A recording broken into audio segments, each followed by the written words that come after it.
Greetings and welcome to another episode of Working Out Loud. I'm Dave Darrington here, and I've got a special guest star. I'm going to introduce Charlie Fuller in just a moment, but I'll frame this up for the day. Thanks for joining us once again. Today we're going to be doing a little bit of off script, a little bit of talking about the stuff around that makes education and less about the software, but we're going to season that in as we go. Again, if you're new to this show, this is streaming live. Well, actually, we've recorded this previously, but it will be streaming on LinkedIn Live, YouTube. Feel free to reach out to us in comments, ask questions. I'm usually around answering those questions live when the show goes. So what do we talk about here? On this show, we're talking about the world of B2B SaaS largely, and I'm engaging new friends and old friends. Charlie Fuller is one of my newer friends, and I really appreciate you jumping on today with very light script and not a lot of direction, and we're just going to have a good talk. So welcome, Charlie. Tell us about you and tell us a little bit about your background, and we'll get into how we connected in just a sec. Yeah. Thank you for having me on this. I know I let you know earlier that I was intimidated by the caliber of people you had on your show before, but I'm trying not to work too hard to not be intimidated by it. You should not be intimidated because the conversations and the subjects that we talked about with customer expectation are right up there with everybody. This is a show for everybody. So where are you at right now? I think you're at Sopheon Software. Yeah. So Sopheon is a company, a SaaS company, and we make enterprise innovation management software. So what this does is enables large Fortune 500 companies, at least typically that's our customer base, like DuPont, Cliff Bar, Mondelez, Mars, a lot of companies, Huber, CP Calco, JSF, Joint Strike Fighter, on and on. So a bunch of different verticals. But what we do for them is the same. Is we really put the governance in place to help them manage the creation of new products. So, like a company like Cliff Bar, maybe the VP really likes this idea of, hey, we'll have an Ants and Spiders flavored kid Z-Bar. I think that was actually my idea. I got to give myself credit for that. But Ants and Spiders. Right. Because the VP thinks that's a great idea. Without the governance in place, that project might continue to get funding and resources, even though it's a dumb idea. That's just kind of one example where, you have a bunch of ideas and you want to move them through to start looking how viable they are for a business and start fleshing them out and then go through gates to make sure that, are we ready for the next round of funding? Do we want to keep this project going? Do we want to kill this project? Do we need to recycle it to send it back to get better fleshed out financial plan, marketing plan, whatever that information is? So a lot of companies conceptually they have an ability to do that, but they don't because they don't have a system of governance in place. So that's what Accolade, our software product, does. Is it puts a system of governance in place so you can say, well, my company, we have 5 stages we go through and 5 gates, and in the first stage we do these things. And then we make a decision. And then the next stage, we do these 7 things, and then we make a decision. So we capture all the financials, all the other planning information, all the details to allow them to make the right decision so that they move the correct products through the process at the correct time and build up their portfolios of products in a viable way. That's absolutely fascinating. I'm not alien. The concept isn't alien, but the fact that software does that at scale for all these great clients, and that's super neat. Like, how was it? And I just have to ask, because this is one of the curiosity episodes where we're exploring new ideas, and I love learning about new software. What else was out there to do this? Like, it's the governance around ideation. It sounds like not just like a Miro or a Figma or a Lucid. It's we have this idea, and now we're actually going through the cognitive process of vetting it. Right. I mean, ideation is just the initial stage. And there are a few platforms out there that allow you to do that. We actually recently just acquired Solverboard, which is a PLG company that is focused completely on the ideation part of the cycle. So we're excited to have them on board because that was an area that we really wanted to focus more on. But then it really comes down to, now we're going to do it. Now we're going to figure out which products we're going to move forward in the development process. What does that look like? We don't just have, and my background's engineering, working with engineers. I've long been the artist in the engineering department, but that was kind of my exposure. The artist in the engineering department? Is that what you just said? It's not an official title typically, but that's the role that I've lived in. So.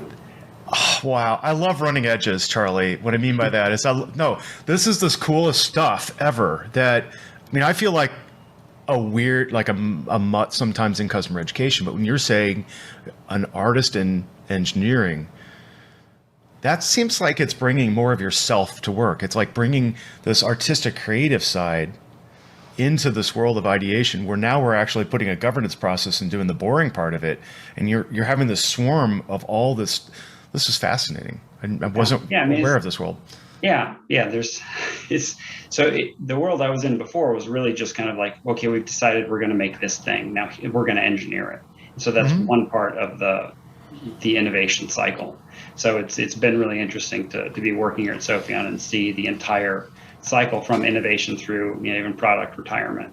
And what we're pulling in marketing, we're pulling in R&D, we're pulling in manufacturing, all the different functions and roles within a company. So the level of business strategy I've been exposed to is much larger, and it is really interesting to see. That is cool.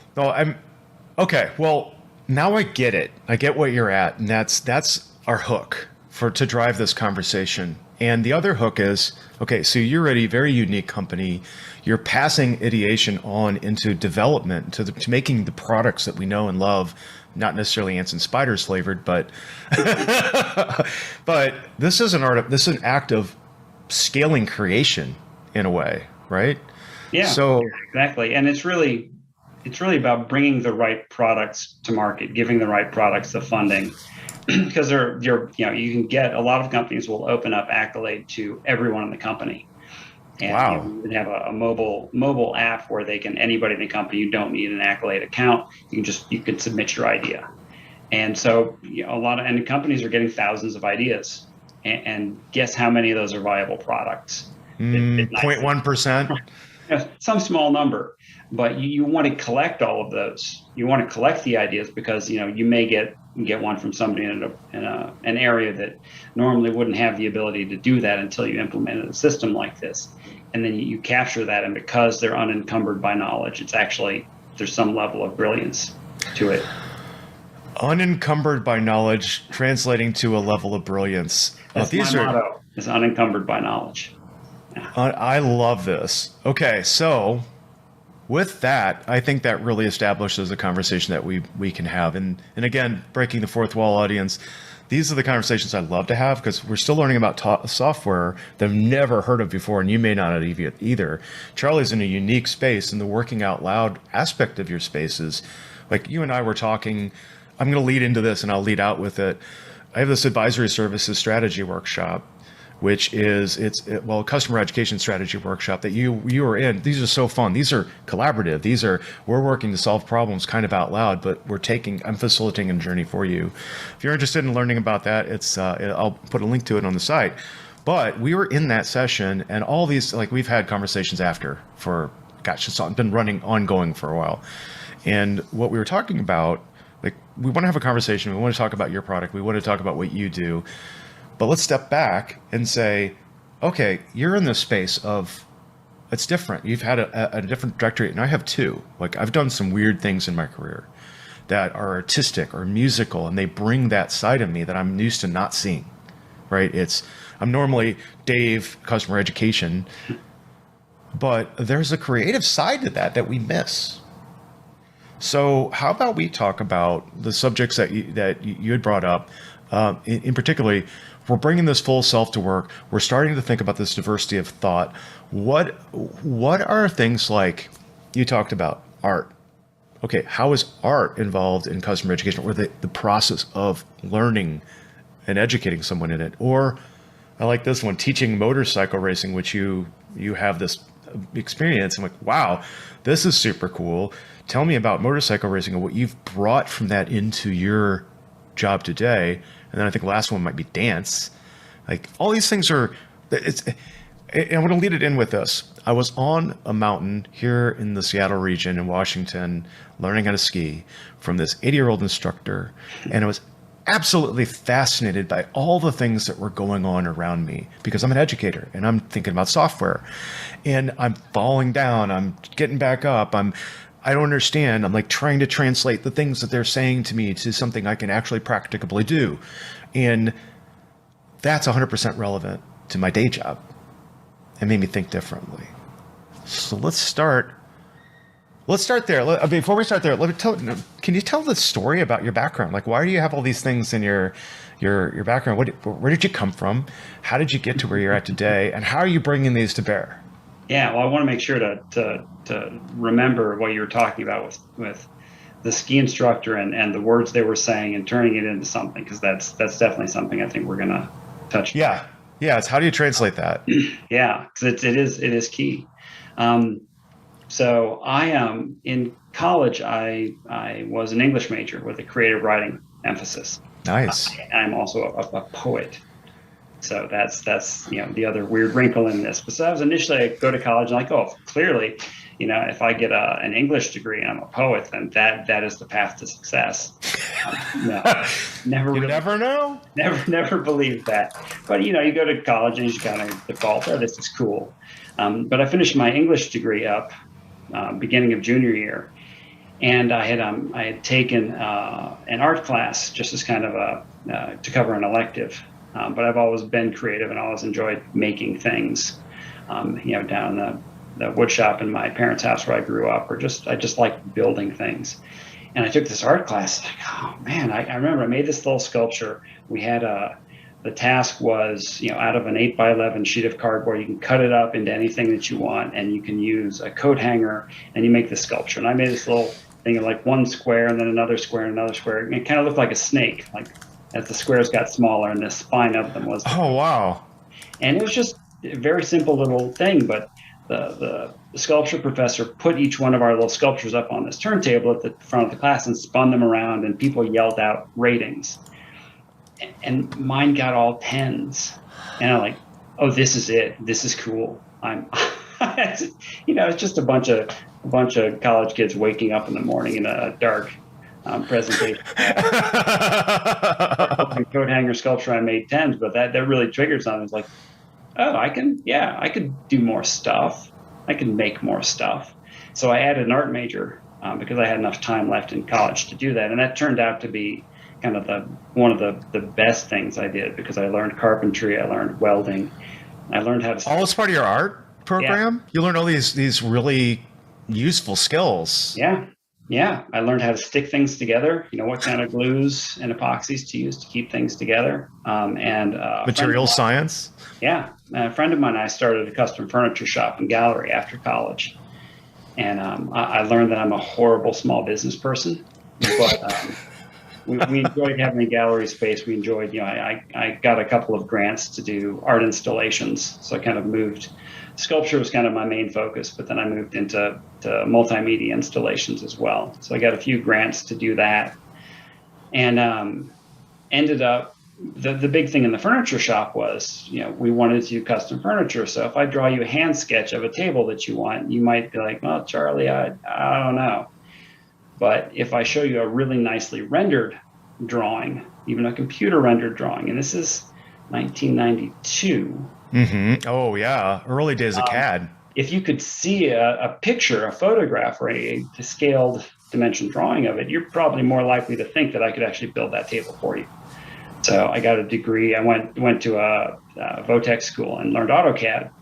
Bought a PC, a DEC 433DX LP, which was way expensive for the power that it had, and I got a seat of AutoCAD, and I learned 3D CAD, and started making renderings of furniture for our customers, and that helped sell furniture. So that was my marketable skill. It actually was not poetry. That's the spoiler here.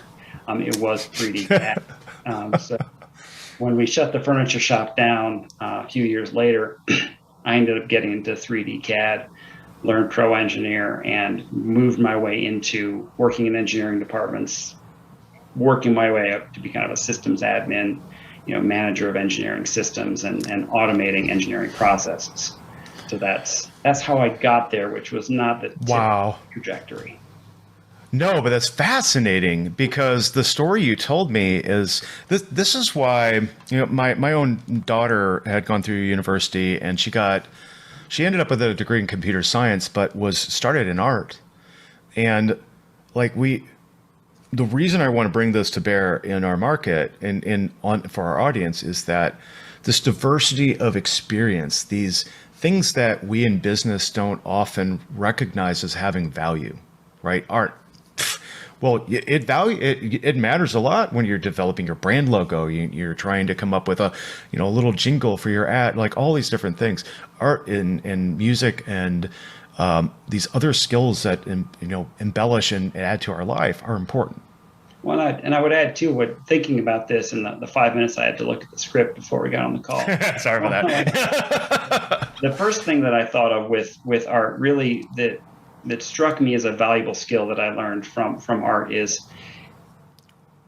you've got no guardrails. You're like, hey, Dave, give me an art project, make a sculpture for me. Yeah. You can do anything, and you've probably already got interests, and you've got biases, and you've got context, and you've got history. You have all these things, but how do you decide? You've got an assignment, and it's you don't have any guardrails. So how do you get there to make something? And I think a lot of us, I know I am at Sopheon, is working in just a massive white space with customer education and getting the guidance, talking to people to say, all right, let's talk about what the guardrails for this program should look like. Is like figuring out, what am I going to paint? What am I going to take a photograph of? What sculpture am I going to make?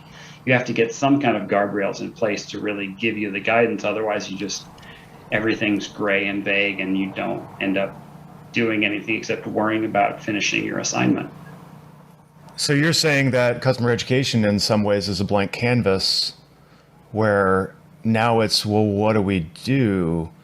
Yeah, because I felt the very same way. I was going to share, and I don't know if I can stream this right now, but you talk sculpture, you talk art, you talk technology. One of the things that I'd had this glorious opportunity, and let's see if I can share my screen to show it.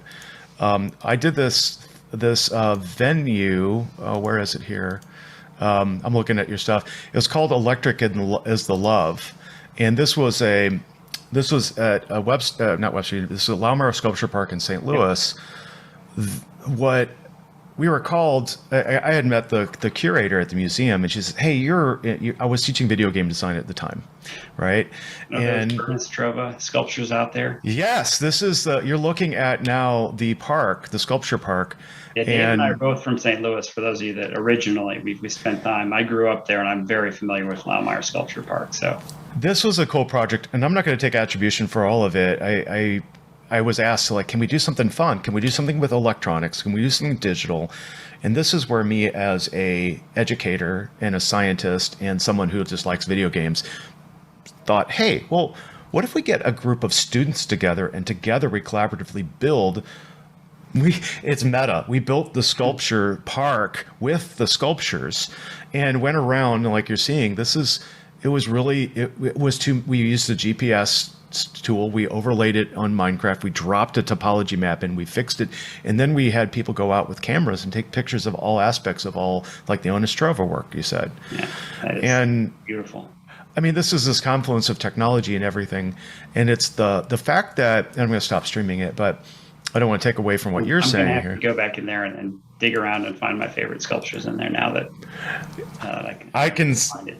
I can even send you the map file if you want, so you have to remind me of that. But I wasn't trying to detract from the fact that I love, like, when we met, I love the sensibility that you have. You're bringing your whole self to work. You're bringing all this experience you've had in other attributes. You're merging different disciplines together. And why that impacted me is because customer education is very much this. We're bringing, you have to have skills in learning and design, but you have to make it interesting and creative. But you also have to abide by the guardrails of a business structure and drive to value. How do you do all that? Beginner's mind, I think I would throw out in that list of the things that are critical as well. And that, and I come to that from learning. I think we both enjoy learning new things, and not ever getting away from that. What is it like to have a beginner's mind is critical to success in this. Well, let's tap on that because I know what you're talking about. I'd studied Zen Buddhism for a while, and I love some of the, was it DT Suzuki, I think had been saying that. What do you call a beginner's mind in context of customer education? I mean, for me, it's mostly being willing to be really bad at things. I mean, that's where I come. I've done a lot of things and I'm really bad at things starting out, and never learning not to be afraid of it, that I will get to a point where I'm at least reasonably competent and not ashamed of doing something like dance or motorcycle racing. I won't keep coming in last. But having that understanding of here's where other people come into this from. When people come into this, they don't know anything. Their worry is about coming in last or looking stupid in front of their girlfriend if they're dancing, or their friends, or whatever it is. I mean, we all know those fears of, I don't know how to do this. I'm not great at it. So I probably just want to avoid it completely because that would be embarrassing. So what is that based on? What is that fear based on? And how as educators can we help people get over that? Okay. Well, let's take that. Let's talk motorcycle racing. I'm fascinated by this. So you taught motorcycle racing is it a hobby, or is it a full-time, or is it a part-time? Like, how did you get this? Yeah, it was the best job that paid the worst. And that's not an insult. That's not an insult to it. I worked for Keith Code and the California Superbike School. Oh. It simply didn't pay well enough for me to, because I was remote, because I wasn't in LA where the Superbike School was centered. My salary I wasn't getting paid enough to make it the only thing I could do, and that was regrettable. But the experience of basically being on a high performance road racing motorcycle all day on a racetracks around the country and around the world, teaching people the strategy and skills of high performance motorcycle road racing, it's a pretty cool way to spend your day. You also get in really good physical shape doing it. It probably hurt a lot.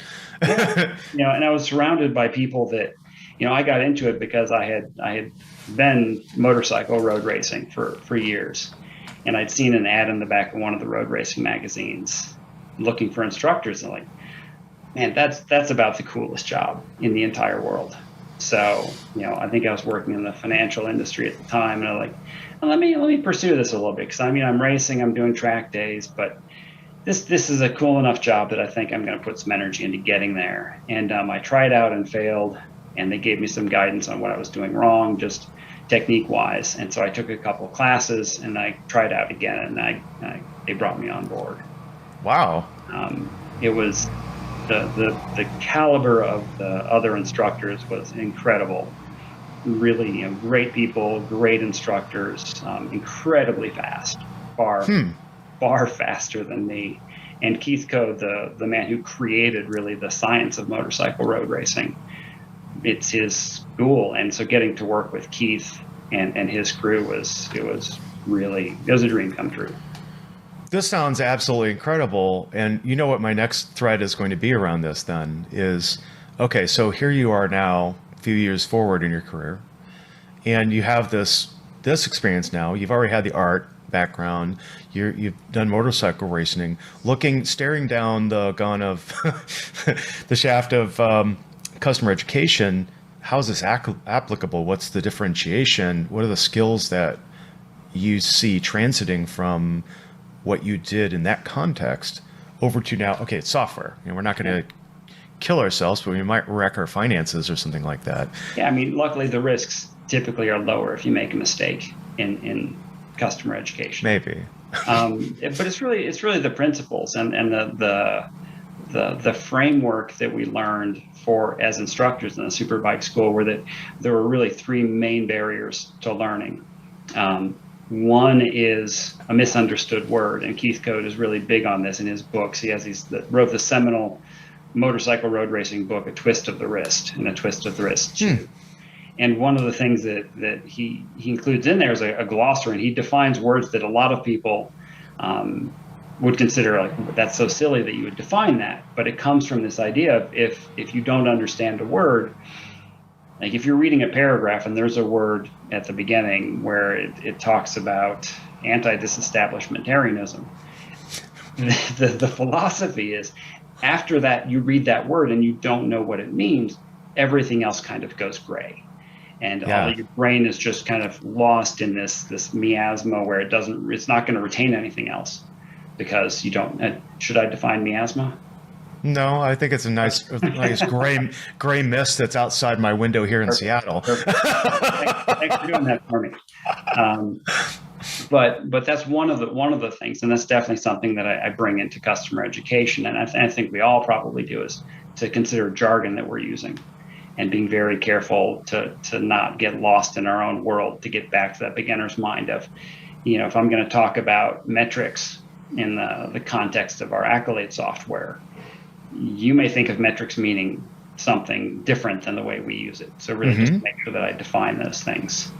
The second point that I learned from the Superbike School framework is absence of mass, which is a really interesting one. I don't use it as often, but I think, the idea is if I'm trying to teach you something, especially about the physical world, and I'm just using words to describe it to you. I'm like, well, so Dave, so counter steering, the way this works is if you push on the right handlebar, the motorcycle is going to go to the left.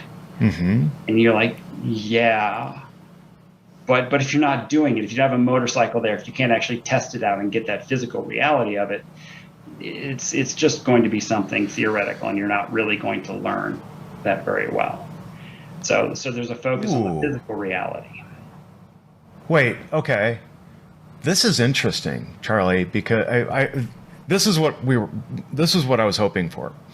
You're coming in with a different kind of vocabulary and a perception. So what are you saying, that the absence of mass? I don't have a sandbox to test my application in, right? You want me to do something as an instructor, and you would take me through the mental process of it. Oh, you should do this, you should do this, but then I have to translate that to the physical world, the software world in this context, the virtual world. Yeah, I mean, in the idea of software, I'm going to give you 10 steps, Dave, and then we're going to move on. But you've done nothing. You've learned nothing. So it's really about kind of user engagement and understanding what tools do I need to give you to actually be able to make that. So I'm not just spewing words at you, but you've actually turned it into learning and knowledge. Yeah. So in the context of an application, you pick any Google Sheets or something like that. It's something I need to use, but if I've never seen it, it's just a white canvas. Now you come through and say, okay, in our space, education, we talk about workflows. We talk about learning outcomes. We talk about how do I do this thing with this software. Motorcycle, it's, I would hurt myself, right? Jumping on the motorcycle for the first time. I'm probably going to gun it. It's going to go out from under me. I'm going to fall back. Oh, did I wear a helmet? Oh, I didn't learn about that. Now I've got a concussion. The experience is not palpably similar with that context, but with software, here's an example that I had one time. I was working as a database and analyst. I didn't really completely understand how to switch a configuration in the back end from one database to another for this front end of an application. And I made a mistake. What that mistake propagated forth was complete terror in my organization, thinking I had literally wiped out the entire database. And I thought that too. Yeah. But it was a lack of training and really having somebody go, oh, yeah, if you want to do this, and this way, and show me through the first time so I don't flip over the handlebars, right? That was me. I bet you learned that lesson. That only took one time for you to learn that too. When my CIO of the company came down on me hard that day and then realized it wasn't my fault and apologized to me later, it was just simply in that context, it's not just tears, it's you losing your job. Yeah, they found you at the soup kitchen and said, Dave, sorry. Hey, this is one of the best experiences I've ever had in software. Yeah. I mean, and I'm a big fan of making mistakes as the best way to learn. And that's when I train trainers, that's something that I definitely stress with them is you give people enough rope to make mistakes, because they're going to learn it a lot better. And don't, as an instructor, I try not to worry about knowing everything, because I'm never going to know everything. What? What? You say you don't have to learn everything as instructor? That's a good point, though. Like, maybe I do, maybe I should, but I don't. I've got this elaborate philosophy that enables me to believe that I don't need to know everything, and it's satisfying to me. So this is why I really enjoy talking to you, because you're going to tell it true. But no, but that resonates with me for one reason. I want to bring to bear and make sure people understand.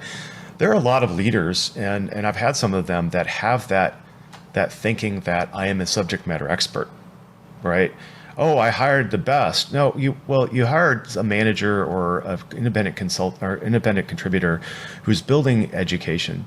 The problem with this versus motorcycle racing or teaching dance, like those instructors in those contexts, like you experienced, you had to go through a series of trials and tests and probably book learning and stuff to be able to get to that point where you go, I am an instructor.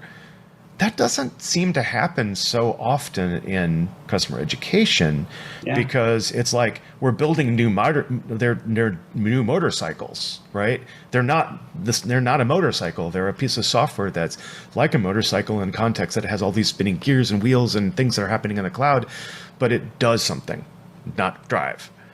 And we don't have the people that really understand those platforms because it doesn't ever exist because it's new software. I think a lot of times training, in my experience, and this is why I've been able to pick up training and education in every job that I've had, where either this isn't happening or it's happening really badly. Hey, I think I can do this. I'd like to do this. I've always added that to my role, and that's what happened here at Sopheon, is because most people don't want to do it. And so it just kind of falls to the person that doesn't take a step back when everybody else does. And they're like, oh yeah, you're there. You're standing in front of everybody else. You'll take care of this. And so it's really been great to see how much the roles and the understanding of the value of the role has expanded, so that people specializing in instructional design and the strategic end of planning customer education. Even I hear people are even running workshops to help people plan the strategy of customer education. Oh, well, that's a really good segue on that. And wow, I couldn't have done it better. You rock, Charlie. Let's go ahead. I do have to put a plug in for Dave. I didn't do this earlier, but let's do this. And big props.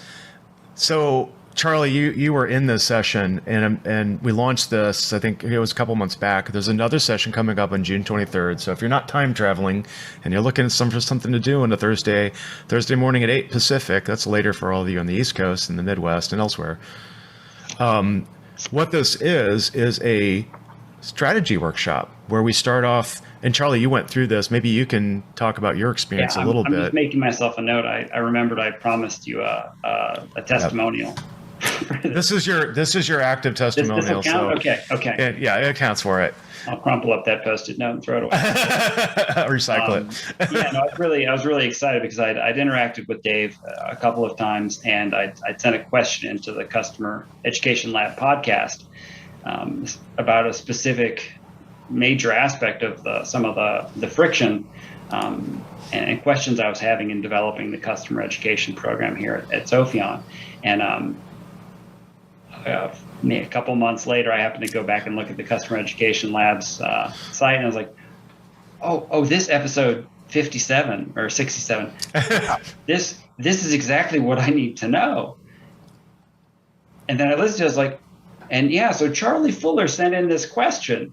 And I was like, oh, well, that's exactly why I went. So I really appreciated Dave and Adam digging in on the question and giving some really, really good long form answers and discussion of that topic.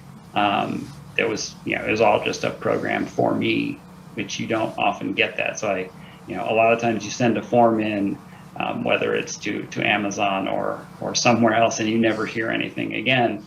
Yeah. But then sometimes somebody does a whole podcast episode for you because they liked your question. So which we did, and it was a great question. But then when I saw David posted something on LinkedIn about the customer education strategy workshop. I'm like, yeah, that's exactly what I need, because I'm the kind of person that digs in, and I'll look at websites and I'll read books and I'll listen to podcasts, but sometimes you just get a bunch of stuff and you don't end up with a strategic direction for what you really need to do. And so I signed up for the workshop, and it was not great just for the community aspect of it. I met a lot of people that were doing the same kinds of things at different levels of maturity as to what we're doing here at Sopheon. And I really enjoyed having that group discussion, but then to get the guidance from Dave on, here's some basic strategic things. You need to involve these different groups of stakeholders, and here's how you do it. And think about, as you move through the maturity model, here are the people to talk to, here are the discussions to have, here are the things you need to consider.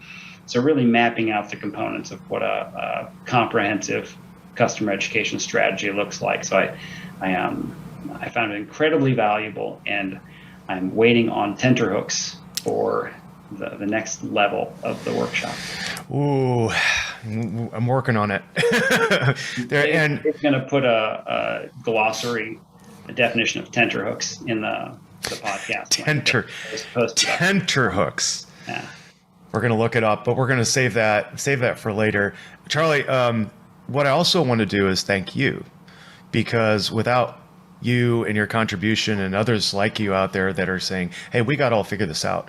This is why Adam and I started C-Lab to begin with. And we want, in this podcast as well, these conversations that we're having today are what need to come out. We're real people. We're being authentic. I started off in customer education. I had no idea what I was doing. Absolutely none. But I could see all this stuff together. So Charlie, you, by merit of being in that workshop and others getting in those workshops, that's what we want to do. We're finding the others. We're working together out loud. What we do in that workshop, though, is the goal is I want for you, and you're doing the work. I'm just a facilitator. I'm just having a conversation like I am with Charlie with a structure, right? And I'm going to push you. That's my job. But when you come out of that, you have a roadmap. And that's what Charlie, you're trying to do, what I'm trying to do, what we're all trying to do is say, how do we do this thing? How do we educate our customers at scale? It's different. It's hard. It takes our whole self to come to work every day and dial in and say, I'm going to do this. And that means we're now going to talk about dance and how teaching, and this one, this is like the super seg episode. I got to say, Charlie, you got it down. Let's talk dance. And I want to lead into this because I learned how to dance. I am so proud of myself. When I was getting married, my partner and I said, she was like, I want to be able to dance and actually really look like I know what I'm doing. And I go, I got your back on this. I've always wanted to learn this too, but I'm scared. Why am I scared? Well, guys, being vulnerable is not our strong suit, and going, I don't know how to dance. I'll just say that, and that'll get me out of it. No, it won't. Not with my partner. We grow up learning how to kick things and hit things as boys. And many, if not most women, grow up and they actually take dance or gymnastics or other classes like that. So yeah, that's I actually taught a lot of wedding dance where we'd work with couples that were getting married. Really? If you're going to learn how to dance, I mean, that's the time typically if you have not learned how to dance before. And so a lot of people in that same situation where the guy's like, I like the idea of being a good dancer, but I have no idea how to get there. And I've seen so many couples where the woman is just like, Dave is helpless. He's got no rhythm. And if Dave doesn't want to learn how to dance, what's he going to do? Dave's going to be like, yep, that's true. No rhythm. I cannot. And ladies, cut out the negative messaging. You got to say nice things about Dave's ability to dance if you want him to learn how to dance. But I'm sure you as a musician, I'm sure you had a good leg up to get there. Well, I would say marching band did it for me. Yeah. I was in marching band all the way from middle school. We surprisingly had a marching band junior high, and I went all the way through university doing that. So I had the sense of rhythm drummed into me. Good man. No, seriously though, I love that. How did you become a dance instructor? Like, how did you find yourself there? Yeah, I didn't get married until later in my life, but I was at a point where all my friends from college who were emotionally more mature than me and were able to be in good relationships and find people that they should have married at a younger age. There was a summer where they were all getting married, and I looked at my schedule and I was like, man, this would be a lot more of a fun summer. This will be a fun summer, but it'd be a lot more fun if I knew how to dance. Yeah. And so I've always, like I said, I've always liked learning things. I've always enjoyed music a lot, and especially jazz and blues. And Ooh. I have danced before then I danced, but it's like most, white men. It takes the magic number of drinks. And it really is about getting the brain out of the way. And it's like, but there are steps. There's some level of instruction I can get. People teach dance. And my parents had actually also just picked up swing dancing. They had they'd gone to sock hops when they were kids, in high school and college. And so I knew they were going through classes, and like, man, my dad, the most analytical man I've ever known, and I've spent 25 years working with engineers, and I still say that, if my dad, this triple degreed engineer, can learn how to dance, I think I can do it. So I started taking dance lessons, and this segues into customer education nicely, because what I learned was most of the teachers were teaching choreography. And by that I mean, okay, we're going to do this move, and then we're going to do this move, and then we're going to do this move, which leads into Spanish arms, and we're going to do this. And we're teaching a mini routine, or we're teaching a routine. And what happens when you do that with partners is nobody learns how to lead and follow. You end up dancing a routine where it's a performance. And if that's what you want to do, if you want to perform or compete, that's not the worst thing in the world. But if what you want to do is social dancing, where I'm going to go to a dance anywhere in the world, and if they're playing swing music or blues music, I can pick anybody out of the crowd and dance with them. Yeah. And we can lead, follow perfectly. I can make them do moves they've never done before. They can inspire me to do moves I've never done before. That's a fundamentally different way of approaching a topic. So, so you're saying formatively, I have a set of skills now. These are you're talking about dance, and to me, in workflows. A choreography is a workflow it's a use case, but you string these together, and that's one of the things that's very difficult in customer education, I've always thought, is the dance of the application software. Like, I'm going to get fluid here because I love to be creative. And I've been on a lot of talks recently, and I'm trying to introduce colorful language, but the dance we have is one of customer success. The dance is one of adoption and usage. You go to a dance. I remember high school. High school was kind of mortifying. Even junior high was kind of mortifying when you had dances. Like, oh my God. You want to meet people of whatever.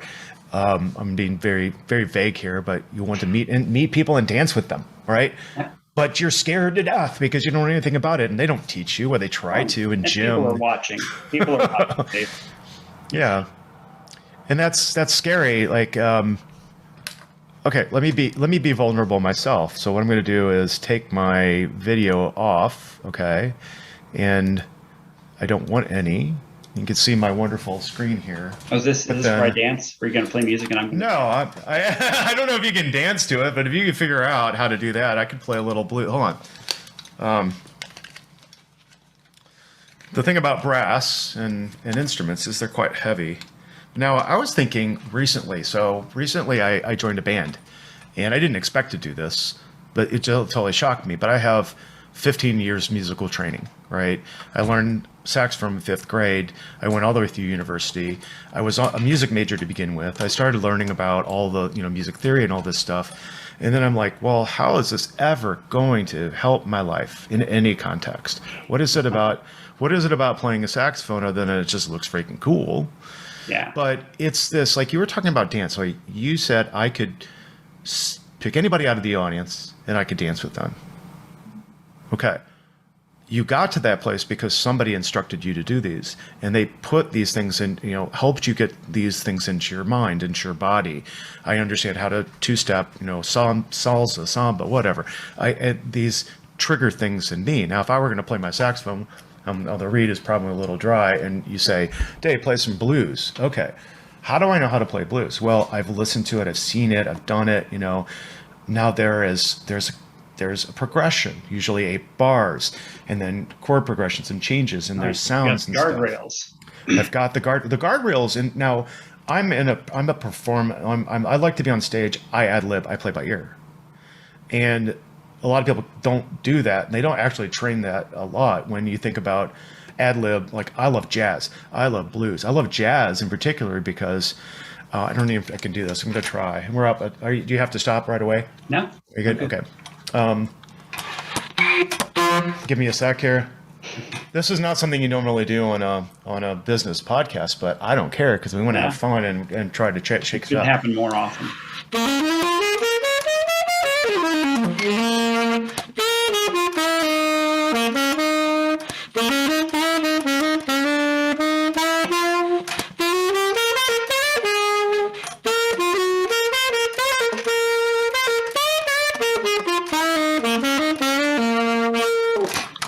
All right, what happened there?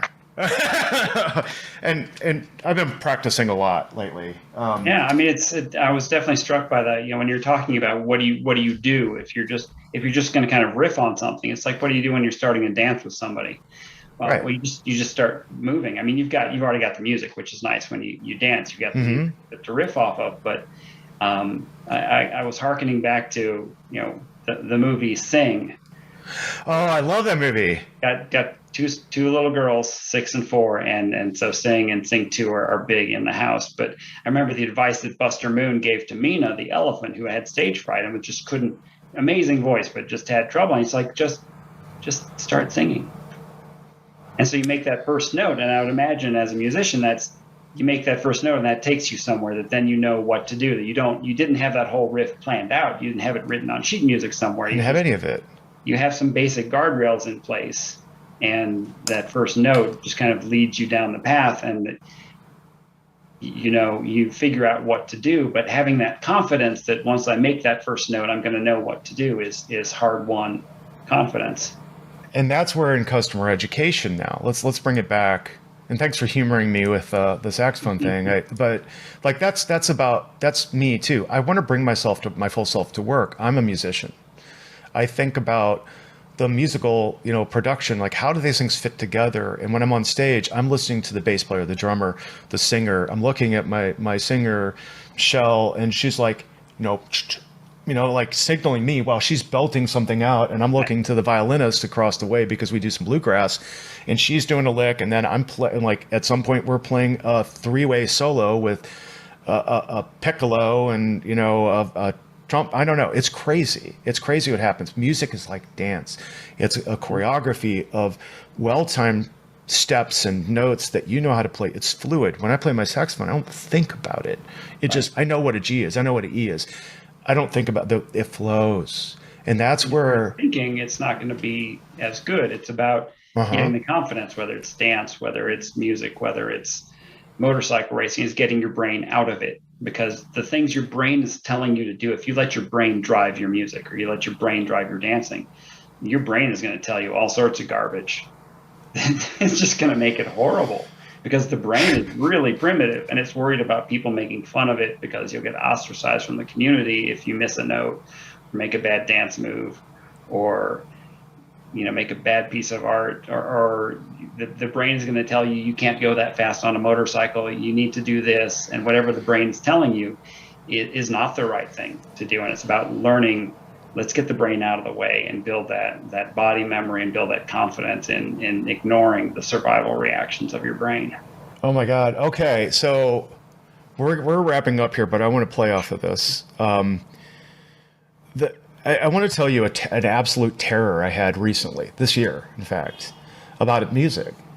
And so recently and this is becoming a little bit more common in the area. So there's a studio here in Seattle that it's called Robert Lang Studios. It's where Pearl Jam, Nirvana, like all these massive Seattle-based companies or bands and more recorded those platinum albums that you know.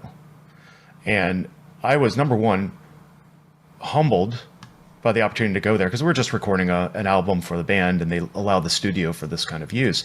But being in that space, being in that environment with these people who have assembled music and produced music. Neil Storm was the producer of the album that we actually made, which will be coming out pretty soon.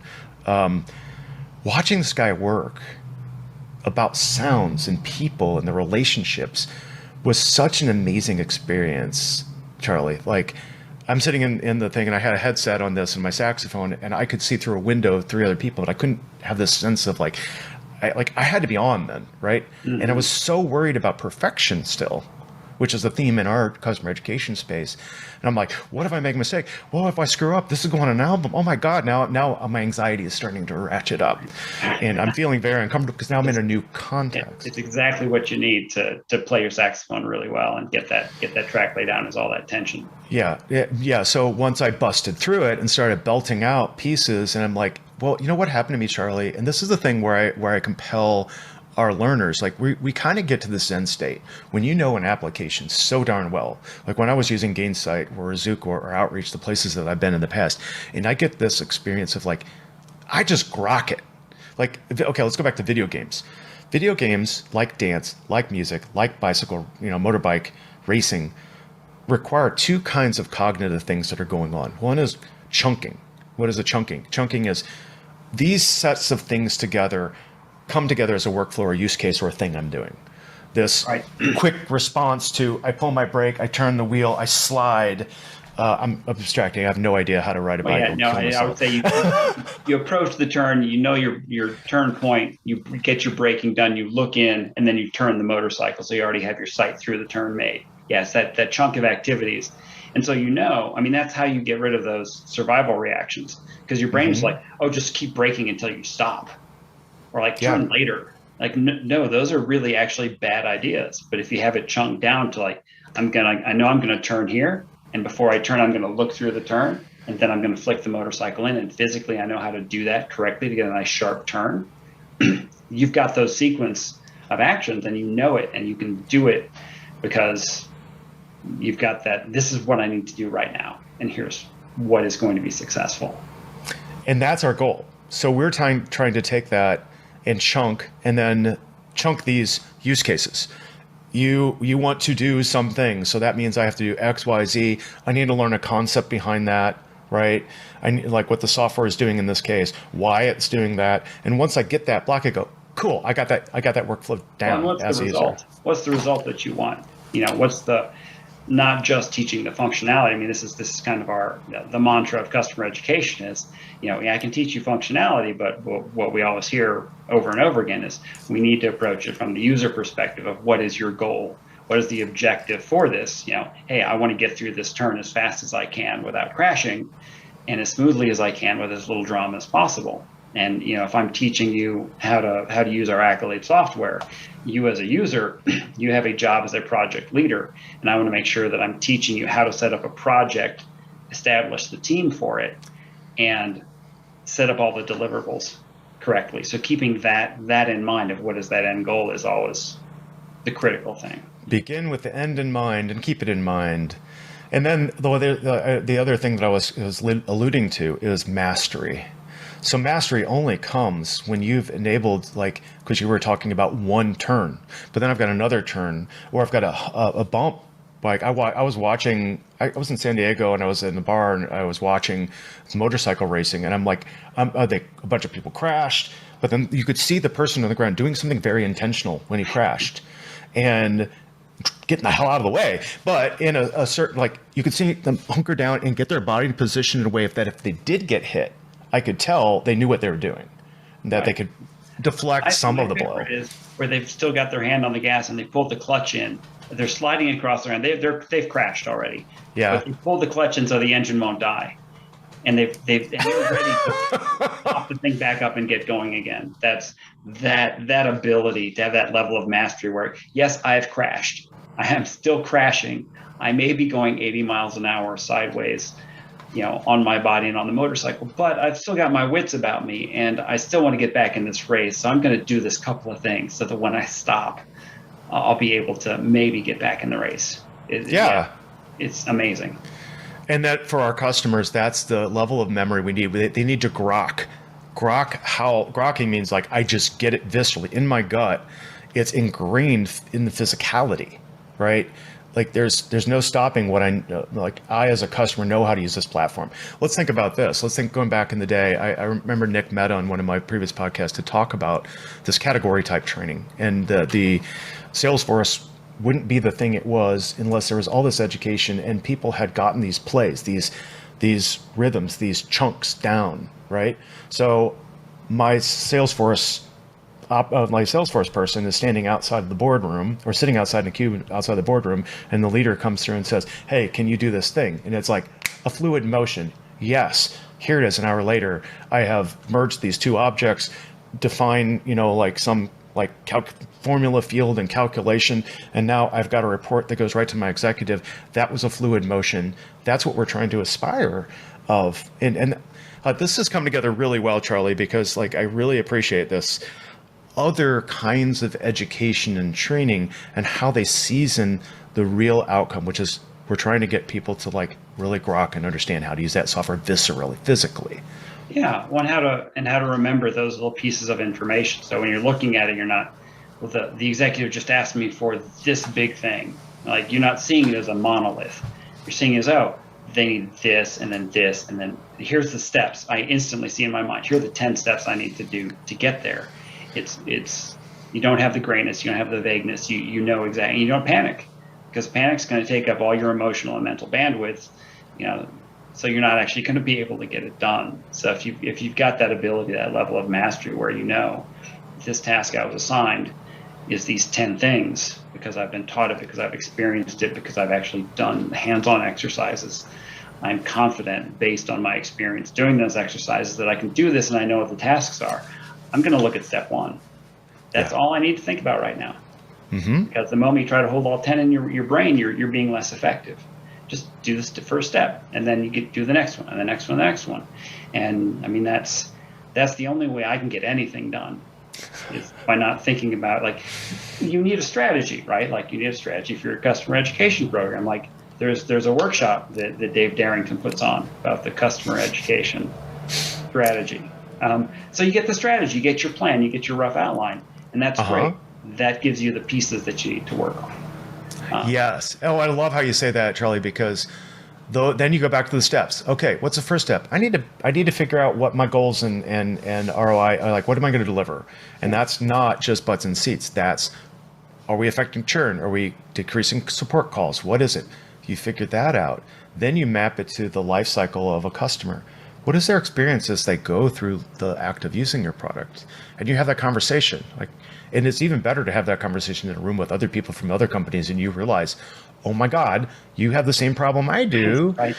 Oh, we're friends now, and I can talk to you. And then building that roadmap. It doesn't mean that you're actually going to go through every waypoint at the same time that you expected to do so, but it's to have a map, and then you have those steps, and you start building up towards it. That's where most folks in customer ed are realizing, we're building a new motorcycle racing industry with some completely different thing every year in every different software company. And we have to, it's not like motorcycle racing has been around forever. It has, software hasn't. And now the other dimension of what we're trying is we're inventing a new motorcycle racing all of a sudden. Yeah. That's the real challenge. And it really is that combination of, I've got my plan, I've got my strategy, my overarching strategy. And mostly what that tells me, and I'll go to Frozen 2 for this reference. Oh yeah, Frozen. Next right thing. I think it's Anna that has that realization of I don't have to know everything. All I have to do is the next right thing. And so I've got my plan, and it's got 10 steps to it. The last 8 could change. I don't know, but right now, this is the most reasonable plan I can come up with, and it's good. So I'm going to work on the first step and maybe have some vision towards the second step, but I'm not really going to worry, keep looking at that full plan, because as our Lindsay is our our learning and development person that I work with here at Sopheon. And she gave me the motto of less puppy dog, more lion. Like, here's all this cool stuff I want to do. And instead of the lion, it's like, oh yeah, that gazelle. That's one. the tasty gazelle. I'm just gonna kind of hang out here and make sure that's the gazelle. But and to really just kind of think about it before you go into action. And I think I saw somebody else, I don't know if it was Shannon Howard or one of the other people from our workshop that had posted something about that a while ago. Just there's a lot of stuff I could do in customer education. There's a lot of things that I could do that I get really excited about. Oh, I want to do credentialing. I want to do certification. I want to do microdosing. No, there's all these other things that I could do. You could add a glossary tip for that as well. But it's easy to get distracted because we are in this white space and there aren't a lot of guardrails. Yeah. And so I could approach all these things, but yeah, those are down the road. I think I know what that strategy is going to look like, but mostly what I know is the next right thing. And so that's what I'm going to focus on. That keeps me in lion mode, hopefully. I love that. I might change the title of this to the next right thing. All right, we're at an hour. You worried about this? This is wonderful discussion. I think you thought I was going to make you dance. Oh, I was actually. Yeah. I learned. I need to get back to it. Dancing's fun. All right, Charlie, where can we connect with you? You're at, again, Sopheon Solutions. It's what, Sopheon.com, if you want to see your company. Just plain old Sopheon. I mean, it's not plain old Sopheon, it's Sopheon. Okay. And you are obviously on LinkedIn. We're going to be broadcasting this on LinkedIn. So I urge you, if you want to learn more and connect to Charlie, if you're up to that, DM on LinkedIn is great. You can always link it into me. But a couple other things, again, if you want to really find the others, I'm always pitching several things. There's more out there that you might not see. If you haven't gone to C-Lab, that's customer.education. That's where Charlie mentioned some of the podcasts. And hey, you never know, this may end up on C-Lab as well, because we like to split the streams a little bit. The other thing is, I'll go back to sharing the customer education strategy workshop on the screen. This is happening the next week, June 23rd at 8 a.m. Pacific. Yes, it will be recorded, but no, you won't get a good experience if you're not there and interacting. This is, we have some surprises in store. There's 2 special guest stars that will be there this time. Please sign up. It's only $99. If you can't do that out of pocket, call me.